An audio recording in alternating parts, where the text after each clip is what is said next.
Let's bring in another guest for a conversation about how the outbreak is influencing the world economy. We have Howard Yu, professor of IMD Business School in Switzerland, connected via Skype. Thank you so much, Professor Yu, for joining us today.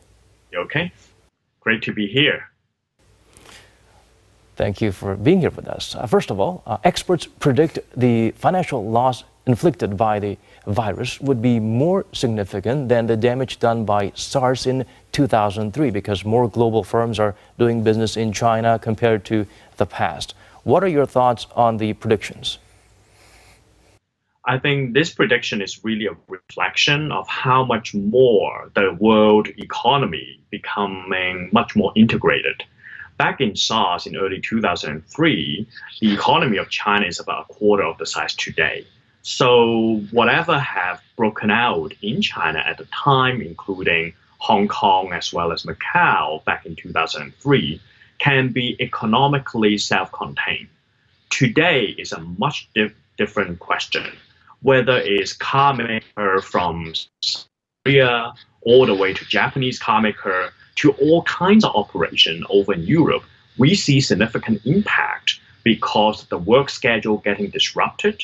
The lack of supply in component part really have caused enormous impact in the worldwide economy, let alone the outbound tourism that many countries around the world are desperately need from the rich and affluent Chinese tourists. They have all gone but disappear at this moment of period of time. So yes, the prediction is very real, and we should be very concerned about the fallout of this crisis once the epidemic has gone off. Right, and the global manufacturing and logistics chains are being disrupted as factories in China are held up by the virus outbreak. Taking this into account, could you point out the countries and industries that would be affected in the short term and in the long run as well? So the immediate impact obviously would be the global electronics as well as auto industry. Whatever industry right now, its supply chain is tightly integrated on a worldwide basis. Essentially what we see is the exposure of the weakest link. What we're seeing here is China has historically been playing such a major role, whether it's assembly of our electronics from mobile headset all the way to computer, or export from component part for the auto sector. These are the sector immediately getting the first hit.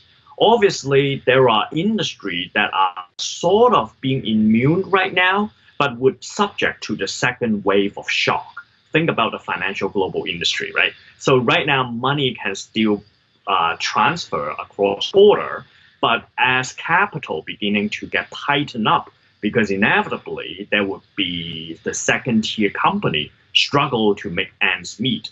That is the huge implication most economists would be most worried about. Is it going to lead to the imminent recession as we see back in the early 2000s?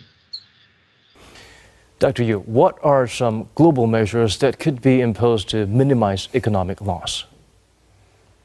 In the short term, there's really no contingency plan because our setup globally has been set up in a way to optimize profitability and operational efficiency. This is why China emerged to become such a powerhouse from manufacturing and all kinds of sectors. So if you're in the service area, say international tourism, if there is drying up from demand, it's drying up from demand. So in the near term, there's really no contingency plan can we think of. Now, over the long run, what that means is companies and organizations and executives needs to rethink about a much more resilient system that they have, whether it's redundancy or whether it's contingency, when unforeseen event can be addressed ahead of time.